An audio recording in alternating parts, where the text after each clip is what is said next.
Salam jumpa kembali sahabat-sahabat sekalian pada Minggu Paskah keempat ini dalam ibadah raya GPI Jakarta.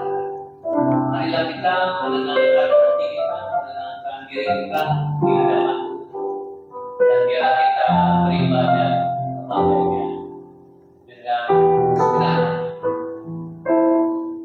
Mazmur 23, Mazmur Daud.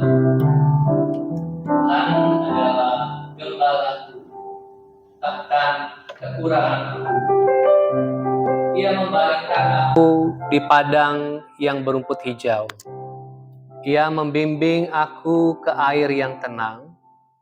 Ia menyegarkan jiwaku. Ia menuntun aku di jalan yang benar oleh karena namanya. Sekalipun aku berjalan dalam lembah kekelaman, aku tidak takut bahaya. Sebab Engkau besertaku. Gadamu dan tongkatmu itulah yang menghibur aku. Engkau menyediakan hidangan bagiku di hadapan lawanku. Engkau mengurapi kepalaku dengan minyak, pialaku penuh melimpah. Kebajikan dan kemurahan belaka akan mengikuti aku seumur hidupku, dan aku akan diam dalam rumah Tuhan sepanjang masa.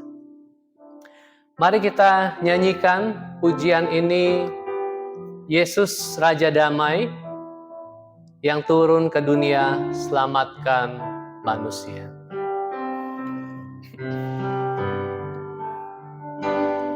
Oh Yesusku, Engkaulah Raja Damai. Kau turun ke dunia, selamatkan manusia. Oh Yesusku,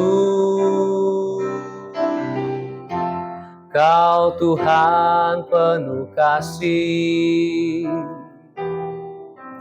Kau berikan hidupmu untuk tebus dosaku. Kaulah Allah yang kupuji. Kaulah Allah yang kusembah.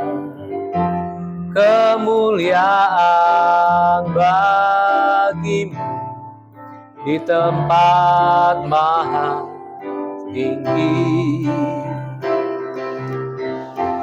Kemuliaan bagimu di tempat maha tinggi. Oh Yesusku, Engkaulah Raja Damai. Oh Yesusku, Engkaulah Raja Damai. Kau turun ke dunia, selamatkan manusia. Oh Yesusku, Kau Tuhan penuh kasih. Kau berikan hidupmu untuk tebus dosaku. Kaulah Allah yang kupuji.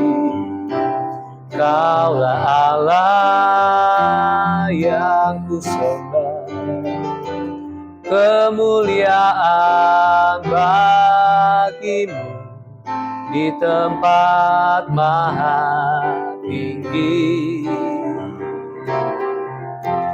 Kemuliaan bagimu di tempat maha tinggi. Ya Allah, kami datang beribadah kepadamu pada hari ini, pada Minggu Paskah yang keempat. Biarlah pada hari ini kami kembali digerakkan untuk merayakan Engkau, merayakan kuasa kebangkitan-Mu yang bekerja di tengah kehidupan kami yang sederhana. Karena itulah kami kembali mau merayakan Engkau, dan biarlah jiwa kami dibangkitkan untuk memuji Engkau, menyembah Engkau, untuk mendengar sabda-Mu, dan seutuh-utuhnya biarlah seluruh keberadaan kami hari ini kembali terbuka di hadapan-Mu, dan kami diperkenankan berjumpa kembali dengan Engkau pada hari ini. Berkatilah ibadah pada hari ini oleh rahmat dan anugerah-Mu, dan oleh kuasa dari Roh-Mu yang kudus. Terima kasih ya Allah, kami mulai ibadah kami demi Kristus Yesus Tuhan kami berdoa.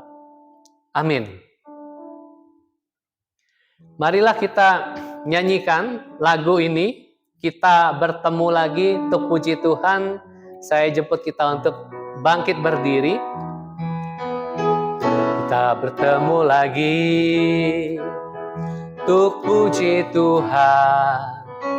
Kita bertemu lagi dalam kasih.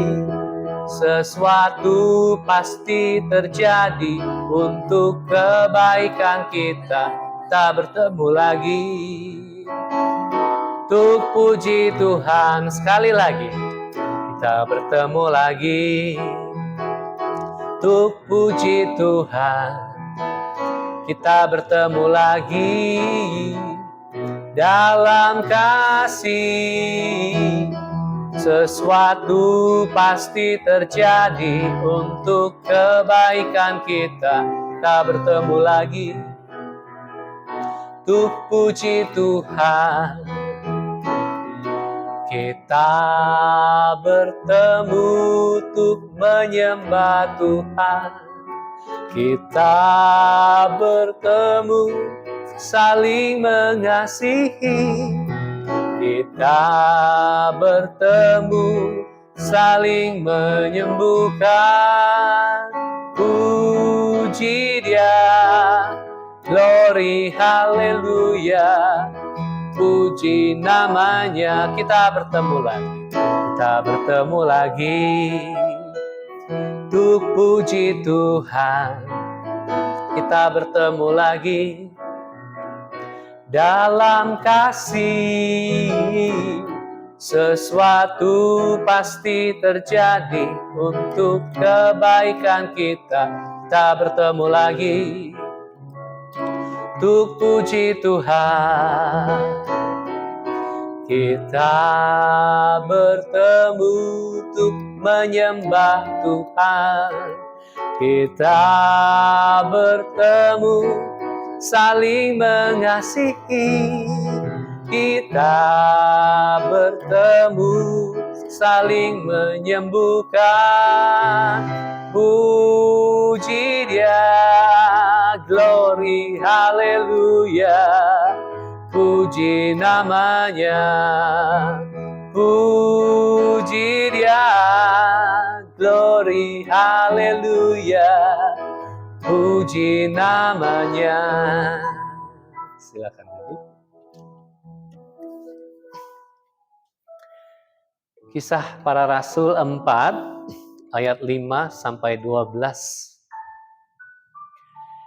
Pada keesokan harinya, pemimpin-pemimpin Yahudi serta tua-tua dan ahli-ahli Taurat mengadakan sidang di Yerusalem. Dengan imam besar Hanas dan Kayafas, Yohanes dan Alexander, dan semua orang lain yang termasuk keturunan imam besar. Lalu Petrus dan Yohanes dihadapkan kepada sidang itu dan mulai diperiksa dengan pertanyaan ini. Dengan kuasa manakah atau dalam nama siapakah kamu bertindak demikian itu?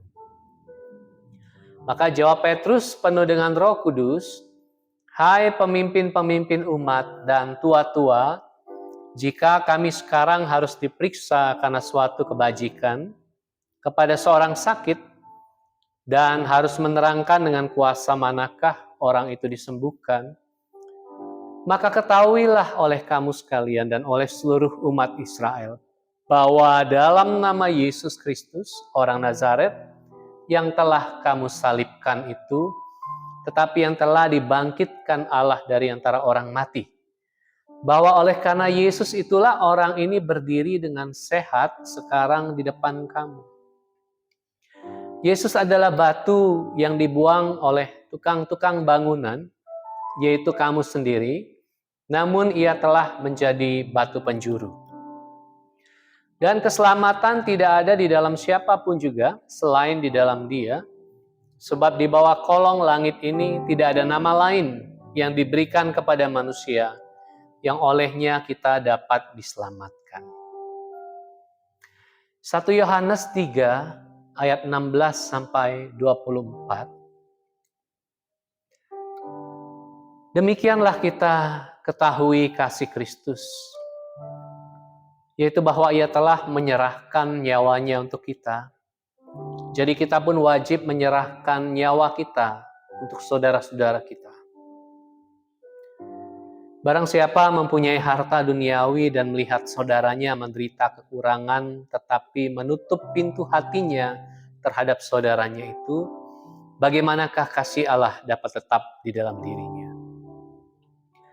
Anak-anakku, marilah kita mengasihi bukan dengan perkataan atau dengan lidah, tetapi dengan perbuatan dan dalam kebenaran. Demikianlah kita ketahui bahwa kita berasal dari kebenaran. Demikian pula kita boleh menenangkan hati kita di hadapan Allah. Sebab jika kita dituduh olehnya, Allah adalah lebih besar daripada hati kita, serta mengetahui segala sesuatu. Saudara-saudaraku yang kekasih, jikalau hati kita tidak menuduh kita, maka kita mempunyai keberanian percaya untuk mendekati Allah. Dan apa saja yang kita minta, kita memperolehnya daripadanya. Karena kita menuruti segala perintahnya dan berbuat apa yang berkenan kepadanya. Dan inilah perintahnya itu, supaya kita percaya akan nama Yesus Kristus anaknya, dan supaya kita saling mengasihi sesuai dengan perintah yang diberikan Kristus kepada kita. Barang siapa menuruti segala perintahnya, ia diam di dalam Allah, dan Allah diam di dalam dia. Dan demikianlah kita ketahui bahwa Allah ada di dalam kita, yaitu Roh yang telah Ia karuniakan kepada kita. Marilah kita menyiapkan diri kita bagi sabda Tuhan. Kita nyanyikan, "Kusiapkan hatiku Tuhan."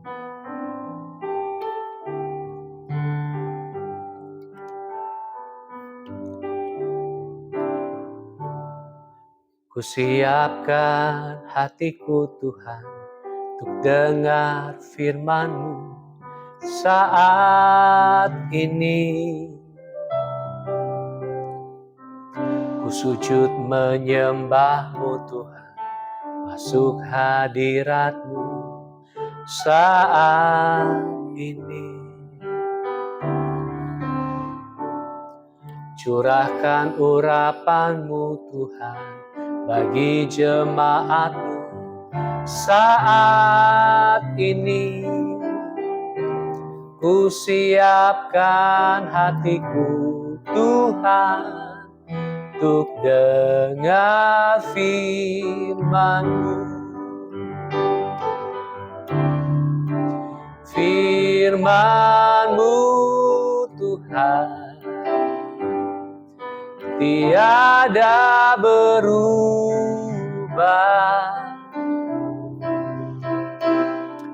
Dahulu, sekarang, selama-lamanya tiada berubah. Firman-Mu Tuhan penolong hidupku. Ku siapkan hatiku Tuhan untuk dengar firman-Mu.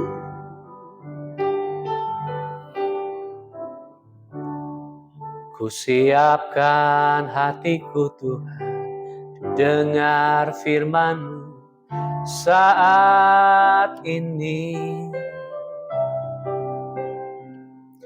Ku sujud menyembah-Mu Tuhan, masuk hadirat-Mu saat ini. Curahkan urapan-Mu Tuhan bagi jemaat-Mu saat ini. Ku siapkan hatiku Tuhan, untuk dengar firman-Mu. Firman-Mu Tuhan, firman-Mu Tuhan, tiada berubah.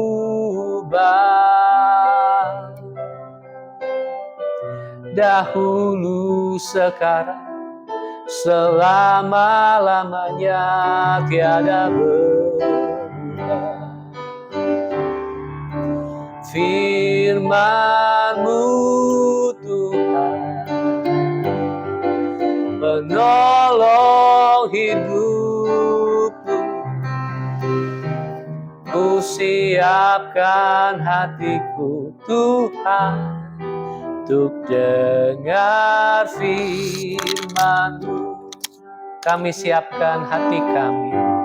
Ku siapkan hatiku Tuhan, untuk dengar firman-Mu.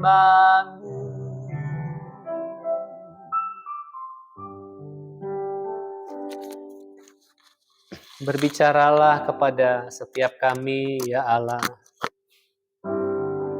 di tengah dunia kami. Di tengah dunia kami yang kadang bergejolak, di tengah dunia kami yang kadang tidak baik-baik saja. Di tengah dunia kami yang mengalami krisis, depresi. Di tengah dunia kami yang mengalami kegagalan.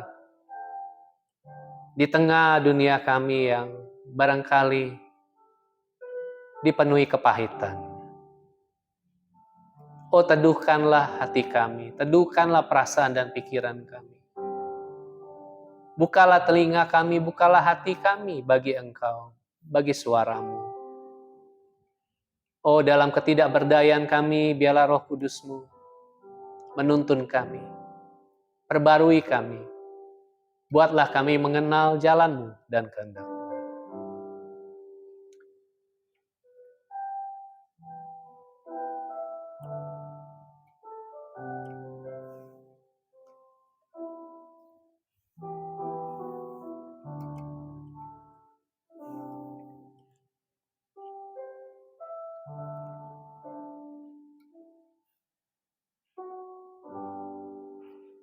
Pakailah hamba-Mu yang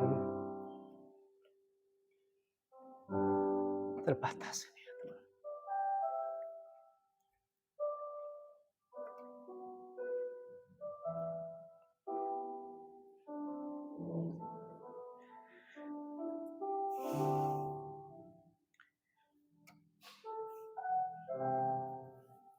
Terima kasih Tuhan, terima kasih. Biarlah dalam kerendahan dan dalam hati yang bersyukur kami mau menyambut firman-Mu. Demi Kristus kami berdoa. Amin.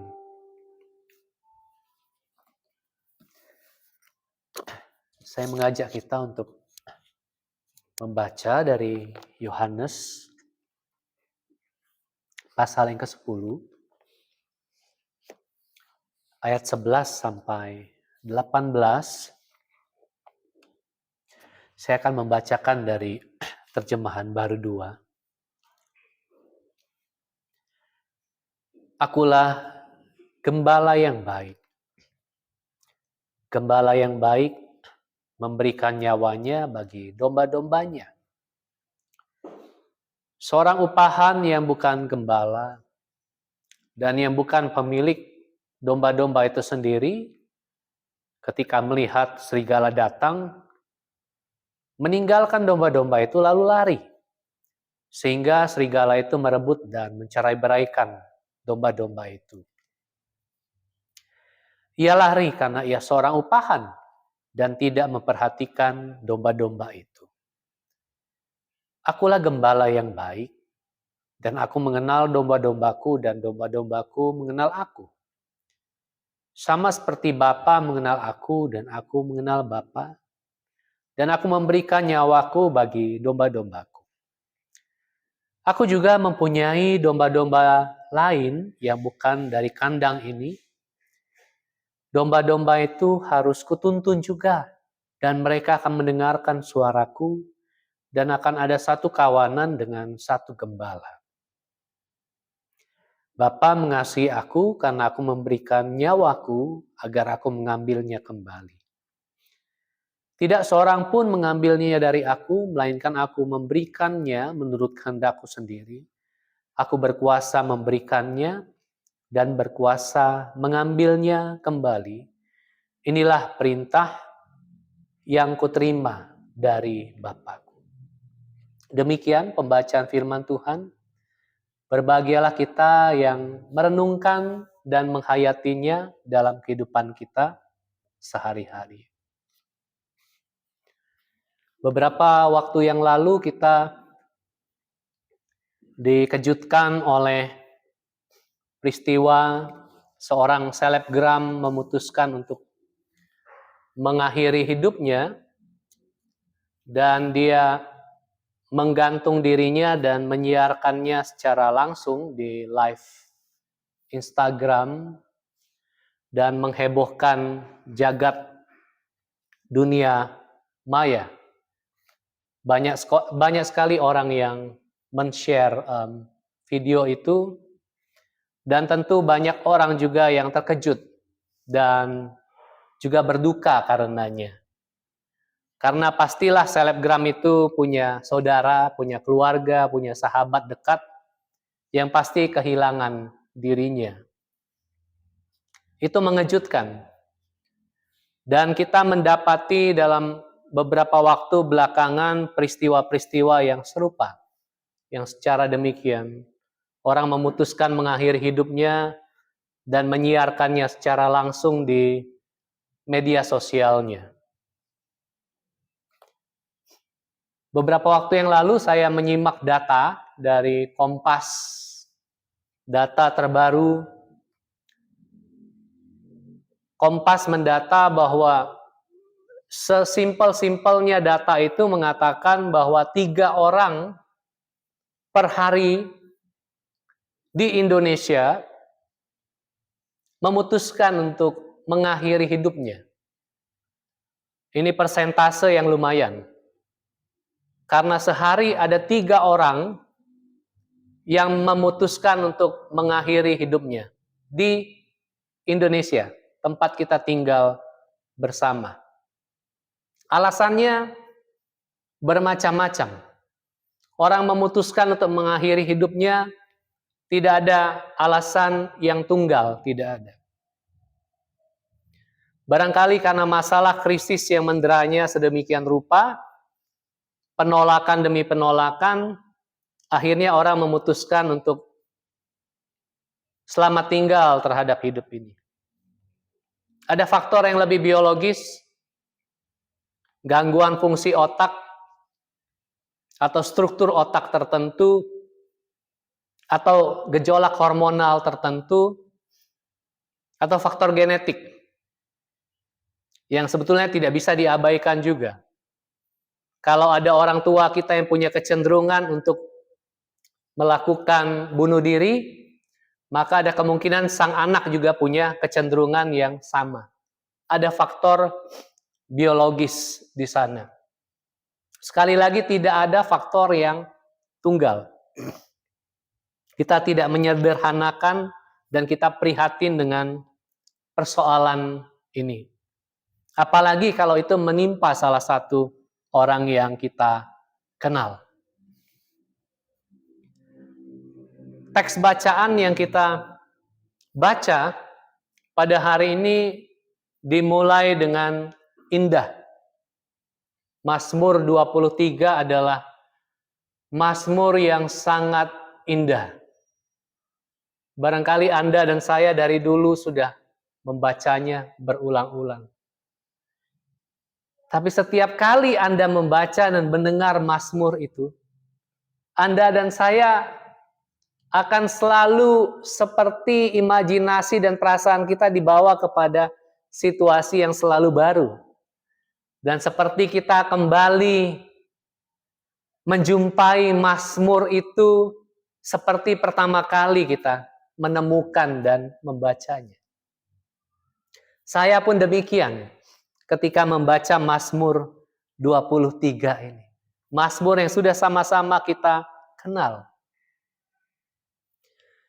Mazmur ini ditulis oleh seorang Daud yang punya imajinasi yang luar biasa tentang Tuhan sebagai gembalanya. Sebagai satu pernyataan iman pertama bahwa kalau Tuhan adalah gembalaku, maka takkan kekurangan aku. Itu pernyataan iman yang lahir dari imajinasi, tapi imajinasi yang muncul dari pengalaman. Pengalaman akan apa? Pengalaman Daud akan aktivitas atau kegiatannya di dalam menggembalakan. Kita ingat, Daud bukanlah orang yang disayang di tengah keluarganya. Dia anak bungsu, paling kecil, tapi yang paling dikucilkan. Tidak selamanya anak bungsu disayang. Case by case. Itu Daud. Karena dia anak bungsu yang tidak dipandang di tengah keluarga, maka tugasnya adalah menggembalakan domba. Yang barangkali hanya segelintir dombanya. Tapi dari pengalaman dipinggirkan itu, dia menggembalakan karena dia dipinggirkan oleh keluarganya. Bertahun-tahun dia menggembalakan domba. Dia berhadapan dengan berbagai macam situasi. Satu kali dia mengatakan bahwa singa sudah aku hadapi, beruang sudah aku hadapi, ular sudah aku hadapi. Supaya apa? Domba-dombanya dijaga dengan baik. Itu Daud. Terpinggirkan, tapi dia rawat domba-domba itu dengan baik. Imajinasi yang lahir dari pengalaman itu, pengalaman menggembalakan itu, dituangkan Daud dengan menulis Mazmur 23. Sebuah perenungan mendalam tentang Tuhan yang adalah gembala. Sebetulnya apa yang diimajinasikan oleh Daud, itulah yang sudah dilakukan oleh Daud sendiri, lalu dia tuangkan itu dan merefleksikannya kembali kepada Allah. Kalau dia mengatakan bahwa Tuhan itu gembalaku, takkan kekurangan aku, ia membaringkan aku di padang rumput yang hijau, itulah yang dilakukan oleh Daud sebetulnya. Tapi Daud merefleksikan, kalau saya yang dianggap hina, dina, dan dipinggirkan ini bisa sayang dengan domba-dombaku, apalagi Tuhan. Apalagi Tuhan. Kalau aku si bungsu yang tidak dipandang ini, dengan dipercaya beberapa gelintir domba, kurawat dengan baik, kubaringkan di padang rumput hijau. Artinya apa? Domba-domba itu dibawa untuk makan rumput sampai kekenyangan, dia terbaring, pules di padang rumput hijau. Kalau aku membawa ke air tenang domba-dombaku supaya mereka minum, ya, karena domba-domba tidak bisa dengan air yang berombak. Mereka bisa terseret, terbawa ombak. Maka dibawalah ke air yang tenang.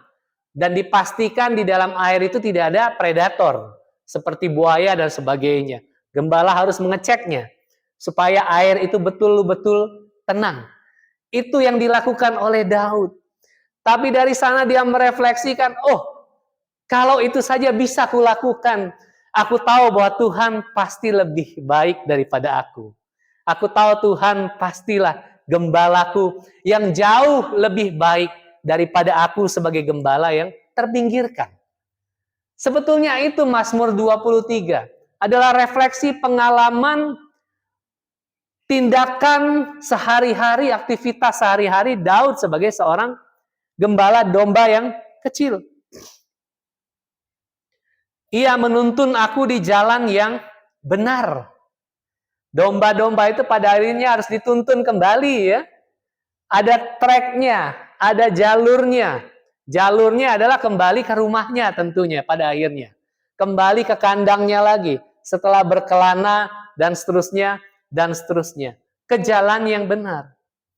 Tapi Daud tidak melukiskan bahwa jalan yang benar itu, kala Allah menuntun hidupnya, dan menuntun hidup kita, seperti jalan tol atau jalan yang mulus. Tidak demikian.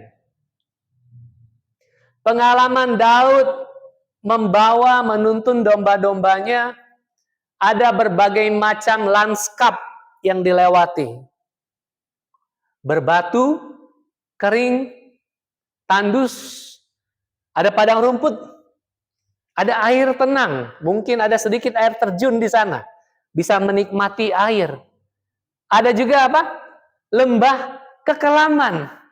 Itu sebabnya di ayat selanjutnya ditegaskan oleh Daud bahwa kalau Allah menuntun di jalan yang benar, itu belum tentu jalan yang mulus. Itu belum tentu jalan yang baik-baik saja. Karena ada catatan berikutnya, sekalipun aku berada di lembah kekelaman.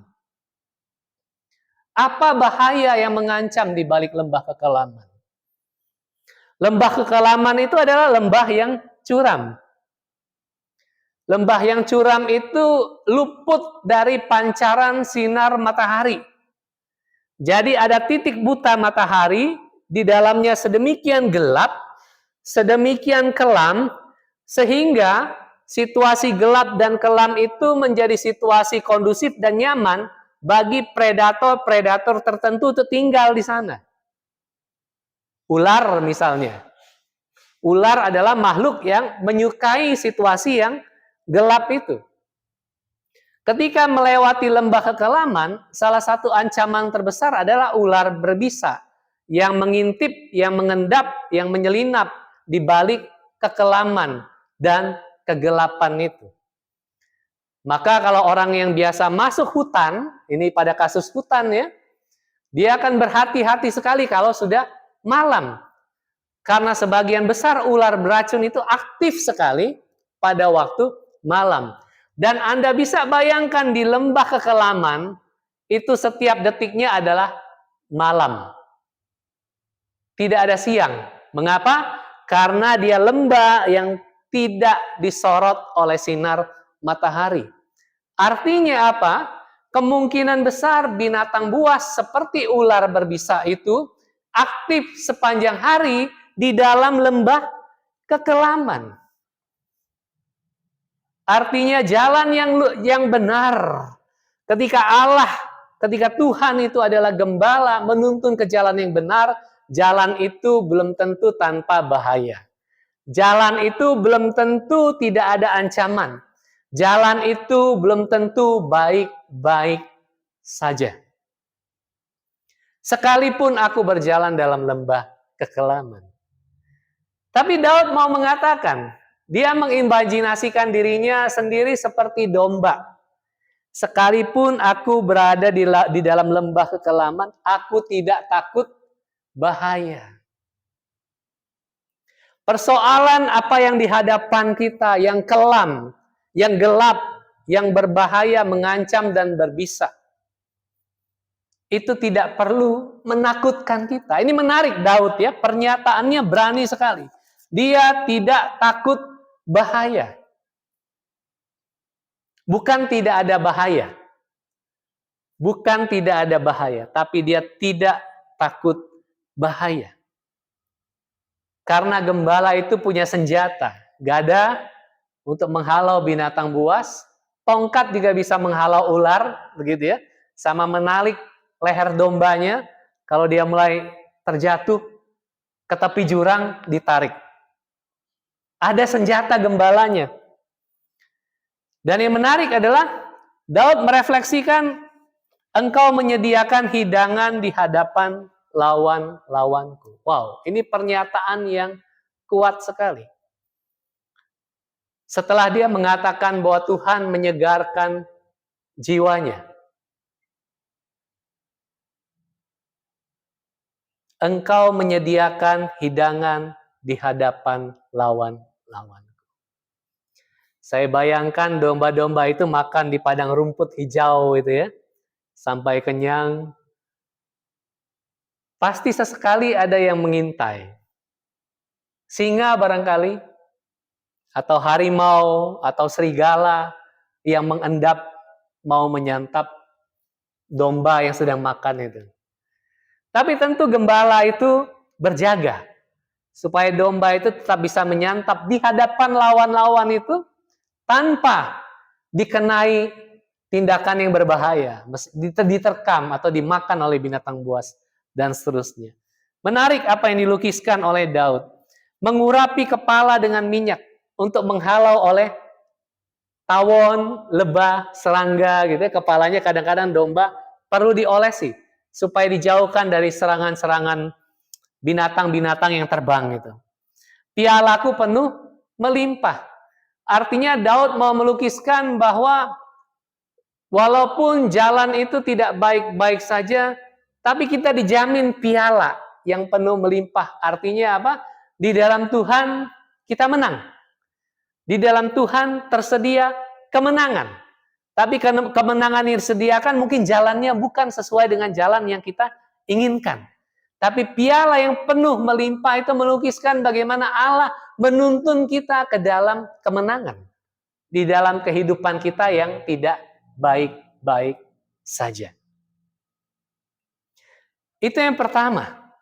Bahwa Mazmur pasal 23 mau melukiskan dari sisi domba yang melihat kepada Tuhan sebagai gembala. Dalam hal ini Daud yang mengimajinasikannya. Demikianlah domba melihat gembala itu. Gembala yang menuntunnya, memberinya makan, menenangkannya, membawanya ke jalan yang benar, kembali ke rumahnya, kembali ke kandangnya. Walaupun melewati ancaman bahaya dan seterusnya, dia akan tetap tiba sampai di tujuannya, tiba pada kemenangannya. Itu dari sisi domba. Yohanes pasal yang ke-10 menarik, mengajak kita untuk memperlihatkan gimana sih dari sisi gembala. Dalam hal ini gembala itu adalah Yesus Kristus ya. Akulah gembala yang baik. Gembala yang baik memberikan nyawanya bagi domba-dombanya. Kalau tadi pernyataan iman Daud apa? Tuhan adalah gembalaku, takkan kekurangan aku. Ini dari sisi gembala, akulah gembala yang baik. Gembala yang baik memberikan nyawanya bagi domba-dombanya. Dua versi ya. Versi domba yaitu Daud dan versi gembala yaitu Yesus Kristus. Dan bertemu di sana. Ada ancaman juga bukan? Yesus bilang ada serigala yang bisa mengintai, yang bisa mencaplok domba-domba itu. Tapi aku, kata Yesus, yang adalah gembala yang baik, tidak akan membiarkan serigala itu mencaplok domba-domba itu. Gembala-gembala yang lain, gembala upahan, mungkin akan tinggal lari kalau serigala itu datang. Tapi aku, kata Yesus, tidak akan lari. Aku akan menghadapi serigala itu dan dombaku akan tetap aman. Dari sisi gembala yang baik, cirinya hanya satu. Bahwa dia memberikan nyawanya bagi domba-dombanya. Sekali lagi Kisah Rasul pasal 4 yang baru kita baca juga memberikan gambaran bahwa jalan bersama dengan gembala yang baik itu, bersama dengan Yesus Kristus, bukan tanpa problem, bukan tanpa masalah, bukan tanpa bahaya. Dan secara konkret kita mendapati peristiwa ketika Petrus dan Yohanes mesti ditahan dan disidang di depan mahkamah agama itu setelah Petrus menyembuhkan seorang lumpuh. Injil diberitakan, orang lumpuh itu bangkit dan berjalan. Karena orang lumpuh itu bangkit dan berjalan, mereka menyidang dan menahan Petrus dan Yohanes. Agak lucu sebetulnya ya. Ada perbuatan baik yang dikerjakan, dilakukan oleh kedua rasul ini, tapi gara-gara perbuatan baik itu mereka ditahan. Mereka disidang. Mereka berhadapan dengan kekuasaan. Ini sesuatu yang lucu, tapi bisa terjadi dan mungkin terjadi. Tidak selamanya mengikut Kristus, tidak selamanya melakukan perbuatan baik akan berbalas madu. Tidak selamanya perbuatan baik yang dikerjakan akan dibalas dengan perbuatan baik. Tidak selamanya. Kadangkala perbuatan baik yang dilakukan dibalas dengan racun, gitu ya. Dibalas dengan tuba. Kita punya peribahasa, air susu dibalas dengan air tuba. Dan itulah yang dialami oleh Petrus dan Yohanes. Tapi mereka tidak putus asa di sana. Mereka malah mengatakan bahwa di ayat yang ke-9 ya, jika kami sekarang harus diperiksa karena suatu perbuatan baik kepada orang sakit dan harus menerangkan dengan kuasa mana orang itu disembuhkan, maka ketahuilah oleh kamu sekalian dan oleh seluruh umat Israel bahwa dalam nama Yesus Kristus orang Nazaret yang telah kamu salibkan, tetapi yang telah dibangkitkan Allah dari antara orang mati, bahwa oleh karena Yesus itulah orang ini sekarang berdiri dalam keadaan sehat sekarang di depan kamu. Yesus adalah batu yang dibuang oleh tukang-tukang bangunan, yaitu kamu sendiri, namun ia telah menjadi batu penjuru. Tidak ada keselamatan di dalam siapapun juga selain di dalam Dia. Sebab di bawah kolong langit ini tidak ada nama lain yang diberikan kepada manusia yang olehnya kita dapat diselamatkan. Petrus dan Yohanes menjelaskan bahwa karena Yesus itulah orang itu bangkit. Dan kabar baik itulah yang kami beritakan. Kabar baik itu sebetulnya engkau tahu katanya, tapi engkau menolaknya. Yesus itu dikatakan adalah batu penjuru. Anda tahu batu penjuru ya? Batu penjuru itu adalah batu peletakan pertama ketika kita membangun rumah, ya kan? Atau orang membangun hotel dan seterusnya. Selalu ada batu yang pertama. Itu adalah batu penjuru yang diletakkan. Engkau para pemimpin agama, Petrus mengatakan, engkau sudah tahu bahwa dia itu adalah batu penjuru. Tapi engkau yang adalah tukang-tukang bangunan, yang harusnya membangun di atas batu penjuru itu, engkau buang batu penjuru itu. Tapi dia adalah batu penjuru. Dia berharga. Dia adalah fondasi segalanya, tapi engkau buang. Yesus adalah batu penjuru dasar untuk membangun rumah. Banyak orang yang kemudian memakai ayat 12 ini untuk mengeraskan identitasnya ya. Wah, kita orang Kristen. Kita harus menegakkan doktrin ya. Eksklusivisme. Keselamatan tidak ada di luar Kristus. Pernyataan itu betul. Tapi bukan itu yang Petrus mau tekankan. Yang Petrus mau tekankan adalah Kristus ini adalah sesuatu yang berharga, yang sangat berharga, yang engkau buang. Dia yang adalah batu penjuru, yang harusnya menjadi fondasi ketika kita membangun rumah, tapi engkau singkirkan untuk membangun rumah tanpa fondasi. Petrus mau bilang begitu. Bukan penekanan pada eksklusivisme yang sedemikian rupa, bukan. Tapi pada poinnya adalah bahwa Petrus mau mengatakan, kami sedang membangun rumah yang inklusif. Melalui pernyataan eksklusif ini, justru kami mau menegaskan kami inklusif. Banyak orang keliru ya, menegakkan inklusivisme yang pada akhirnya eksklusif. Tapi Petrus tidak. Kami mau menegakkan fondasi ini, fondasi yang eksklusif ini, tapi sangat mumpuni, sangat mampu untuk merengkuh segala sesuatu. Dan itu hanya mungkin direngkuh di dalam Yesus Kristus, yang adalah dasar segala sesuatu. Tidak ada dasar lain yang lebih lentur. Tidak ada dasar lain yang lebih inklusif. Tidak ada dasar lain yang lebih terbuka selain Yesus Kristus. Petrus mau menegaskan demikian. Dan itu adalah sesuatu yang berharga. Di awal kita bicara soal gembala. Sisi domba, sisi gembala, yang pada harinya gembala itu akan menuntun domba kembali ke rumahnya.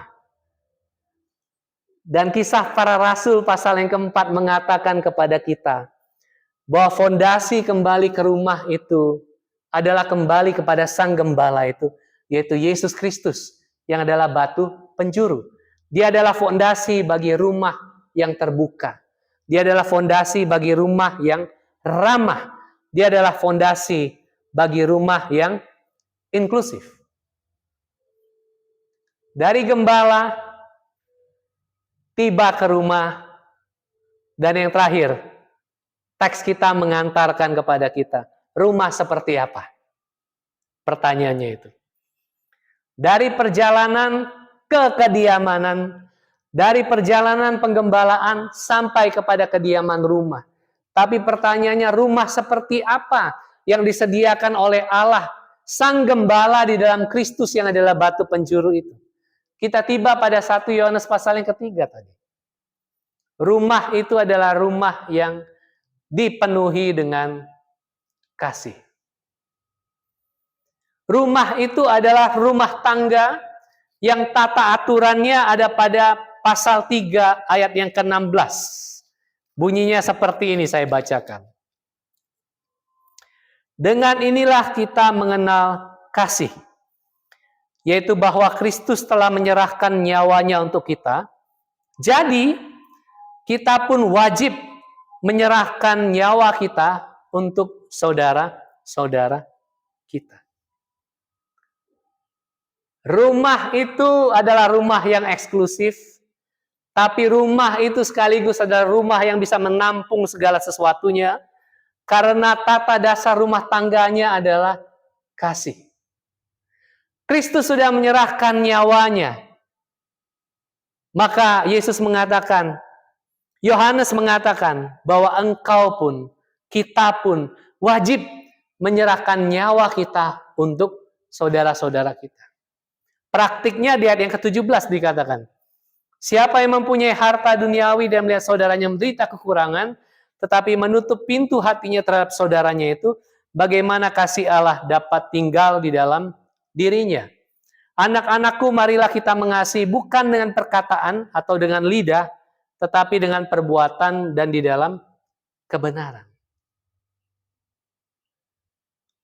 Kristus yang batu penjuru itu menghendaki kita semua menjadi rumah bagi orang lain, bagi sesama kita. Maka pertanyaan itu, bagaimana kasih Allah dapat tinggal di dalam dirinya? Tinggal itu meno. Meno itu identik dengan apa? Bersemayam. Tinggal di dalam rumah. Kalau dalam bahasa Inggris kita ketemu apa? Home. Yang bukan sekadar house. Ada home. Ada kebersemayaman di sana. Ada orang yang kerasan.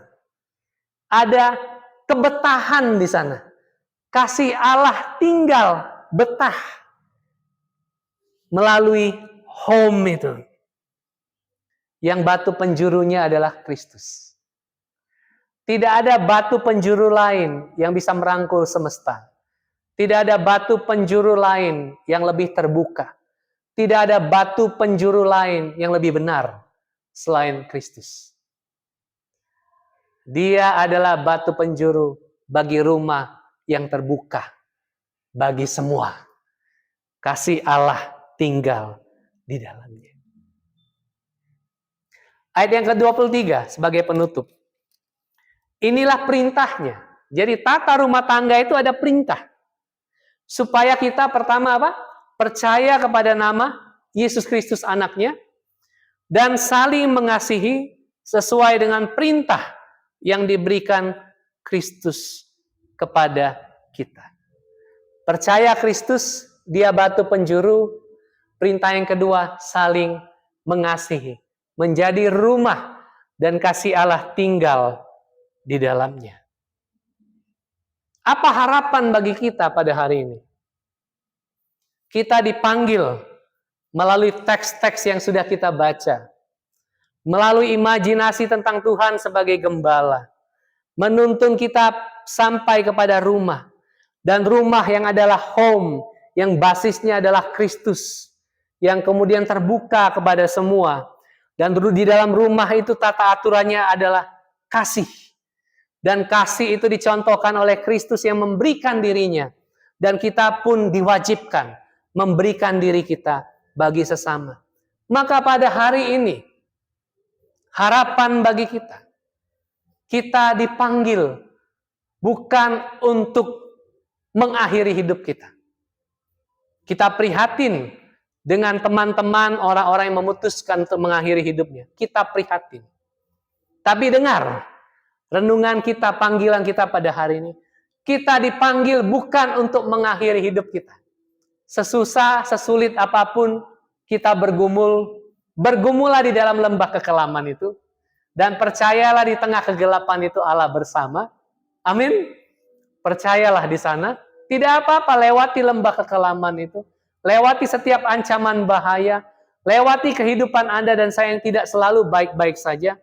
Tapi dengar hari ini bahwa kita dipanggil bukan untuk mengakhiri hidup.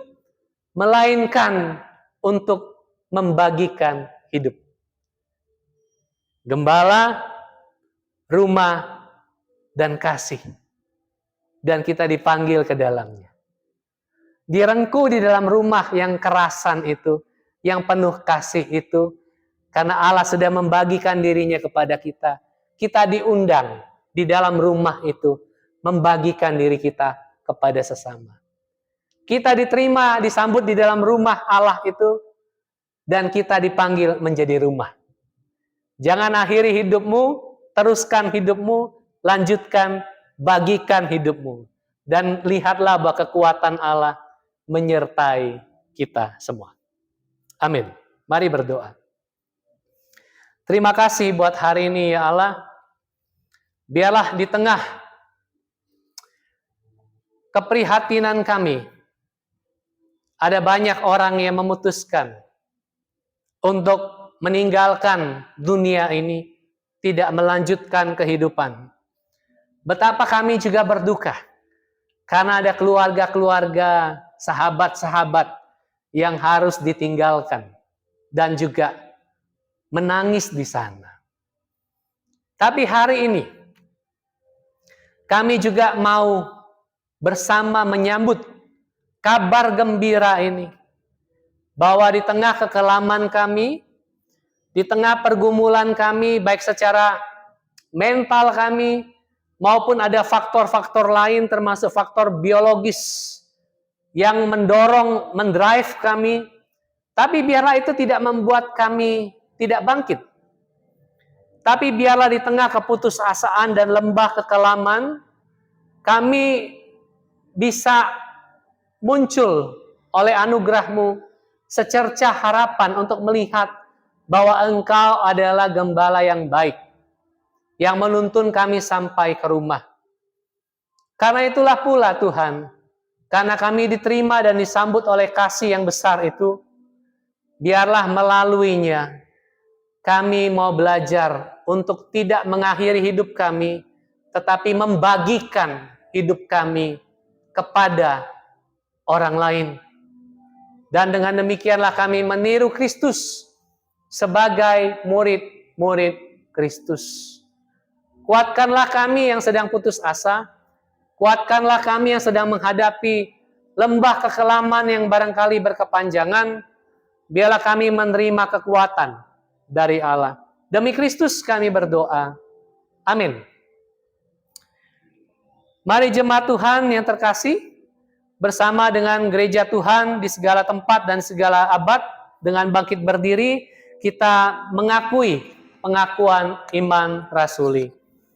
Aku percaya kepada Allah, Bapa yang Maha Kuasa, Khalik langit dan bumi, dan kepada Yesus Kristus, anaknya yang tunggal Tuhan kita, yang dikandung dari Roh Kudus, lahir dari anak darah Maria, yang menderita sengsara di bawah pemerintahan Pontius Pilatus, disalibkan, mati dan dikuburkan, turun ke dalam kerajaan maut. Pada hari yang ketiga, bangkit pula dari antara orang mati, naik ke surga, duduk di sebelah kanan Allah, Bapa yang Maha Kuasa, dan dari sana ia akan datang untuk menghakimi orang yang hidup dan yang mati. Aku percaya kepada Roh Kudus, gereja yang kudus dan am, persekutuan orang kudus, pengampunan dosa, kebangkitan tubuh dan hidup yang kekal. Amin. Silakan duduk. Marilah kita memberikan apa yang dapat diberikan sebagaimana Tuhan sudah memberikan dirinya kepada kita. Dan mari kita nyanyikan betapa hatiku berterima kasih Yesus. Betapa hatiku berterima kasih Yesus. Kau mengasihiku, Kau memilikiku. Hanya ini Tuhan persembahanku, segenap hidupku, jiwa dan ragaku, sebab tak ku miliki harta kekayaan yang cukup berarti untuk ku persembahkan. Hanya ini Tuhan permohonanku, terimalah Tuhan persembahanku. Pakailah hidupku sebagai alatku seumur hidupku. Pakailah hidupku, pakailah hidupku sebagai alatmu seumur hidupku.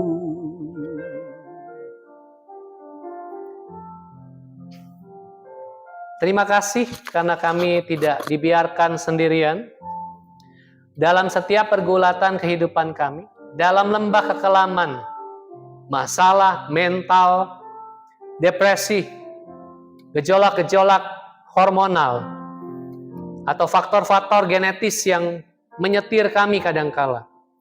Biarlah dengan semua yang mungkin sulit kami hadapi, tapi kami bersyukur karena Engkau Allah pemilik kehidupan, menuntun kami melanjutkan kehidupan untuk membagikan kehidupan.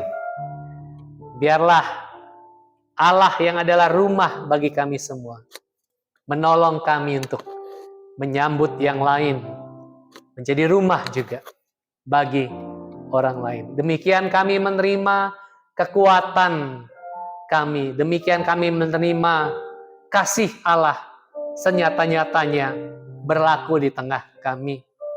Terima kasih untuk kesempatan kami juga memberi dari apa yang ada pada kami. Hari ini kami berdoa untuk sahabat-sahabat kami, teman-teman kami yang barangkali harus menghadapi kehilangan dari orang-orang di sekitarnya. Tuhan berikan kekuatan dan penghiburan. Kami berdoa untuk mereka yang pada hari ini juga mempunyai niat untuk memutuskan hidup, untuk tidak lagi hidup. Tuhan, kuatkan mereka, sapa mereka. Jangan biarkan mereka sendirian. Biarlah ada teman dan sahabat yang datang kepada mereka. Kalau ada di antara kami yang mungkin juga berpikiran yang sama, Tuhan, kiranya Roh Kudus-Mu menjamah kami, menghiburkan kami. Roh kehidupan itu memampukan kami untuk terus hidup. Kiranya penghiburan-Mu atas kami semua yang berduka. Kiranya kekuatan-Mu atas kami semua yang berada di lembah kekelaman. Engkau adalah gembala yang baik, yang tidak pernah menyerah untuk mengasihi kami. Dan biarlah kami juga tidak menyerah untuk mengasihi diri kami dan mengasihi orang lain. Terima kasih ya Allah. Kami berdoa buat sinode dari GPI ini. Tuhan kiranya tuntun berikan hikmat dalam mengembangkan gereja-gereja di Indonesia. Biarlah sinode ini semakin bertumbuh dan berkembang dan menjadi rahmat dan anugerah Allah bagi semakin banyak orang. Untuk GPI Jakarta, gereja yang kecil ini, Tuhan tolong juga pertumbuhannya. Kemana Engkau tuntun, kami domba-domba-Mu mau ikut Engkau dalam segala situasi. Karena kami tahu Engkau adalah gembala yang baik, yang membela dan memberikan nyawa bagi domba-dombanya. Kami berdoa buat rumah singgah, beberapa penghuni di dalamnya. Tuhan berkati, biarlah kehidupan mereka semakin dikuatkan.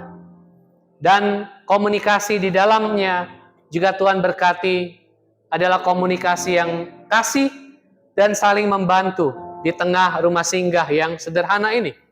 Pakailah rumah ini menjadi rumah sambutan juga bagi orang lain yang terusir, yang mengalami kekerasan, yang ditolak, yang tidak punya tempat tinggal sementara. Tuhan, pakailah rumah singgah ini. Terima kasih ya Allah, buat kehidupan kami sehari-hari, kami serahkan kepadamu, apapun pergumulan kami. Kami terbuka Tuhan kepadamu. Jeritan-jeritan batin kami, biarlah Engkau mendengarkan. Setiap harapan-harapan yang terbit di dalam hati kami, Tuhan, kiranya Engkau berkenan mendengarnya dan menjawabnya. Ini doa kami yang kami alaskan dengan syukur dan dengan pengakuan sebagaimana doa yang diajarkan oleh Tuhan Yesus untuk kami berdoa. Bapa kami yang di surga, dikuduskanlah nama-Mu, datanglah kerajaan-Mu, jadilah kehendak-Mu di bumi seperti di surga. Berikanlah kami pada hari ini makanan kami yang secukupnya, dan ampunilah kami akan kesalahan kami, seperti kami juga mengampuni orang yang bersalah kepada kami. Dan janganlah membawa kami ke dalam pencobaan, tetapi lepaskanlah kami daripada yang jahat. Karena Engkaulah yang punya kerajaan, dan kuasa, dan kemuliaan, sampai selama-lamanya. Amin. Mari saya jemput kita bangkit berdiri dengan pengakuan Tuhan adalah gembala kita.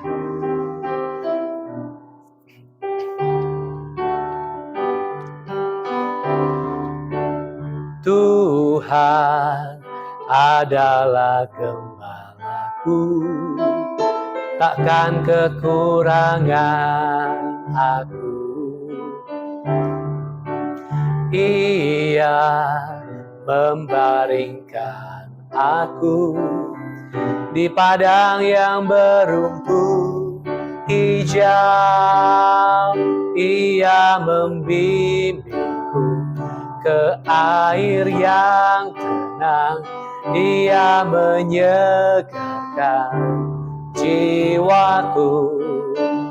Ia menuntunku ke jalan yang benar, oleh karena namanya. Sekalipun aku berjalan dalam lembah kekelaman,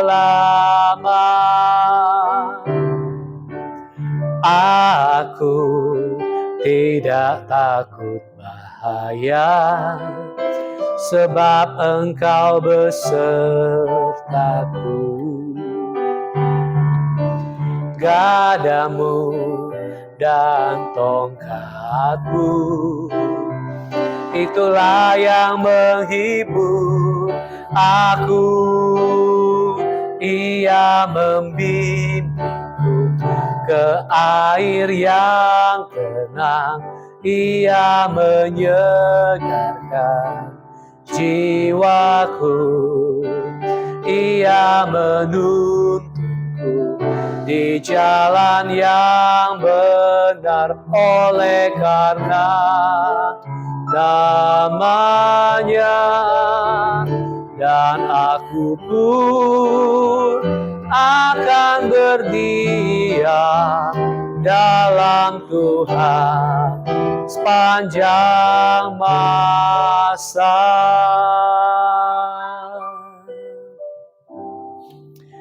Wahai jemaat-jemaat yang dikasihi Tuhan, domba-domba gembalaannya, kembalilah ke tengah kehidupanmu dengan menatap kepada wajah Sang Gembala Agung yang senantiasa menuntun engkau. Dengan setiap drama kehidupan, engkau tidak dibiarkan terjatuh dan tidak bangkit. Tapi Dia Gembala yang agung itu akan menopang hidupmu, akan menguatkan engkau, akan memberikan pengharapan dan penghiburan di tengah saat-saat terkelam dari hidupmu sekalipun. Yakinlah, imanilah, berdirilah atas dasar Kristus Sang Batu Penjuru itu, yang mendirikan rumah yang adalah kasih bagi semua, yang mengasihi engkau sepenuh-penuhnya, dan memerintahkan engkau mengasihi sesamamu juga sepenuh-penuhnya. Hiduplah bukan bagi dirimu, hiduplah bukan untuk mengakhirinya, tetapi hiduplah bagi orang lain, hiduplah bagi dunia ini. Dan terimalah berkat dari Allah Bapa, kasih sayang dari Tuhan Yesus Kristus, dan persekutuan dengan Roh Kudus tinggal menyertai engkau sampai selama-lamanya. Amin.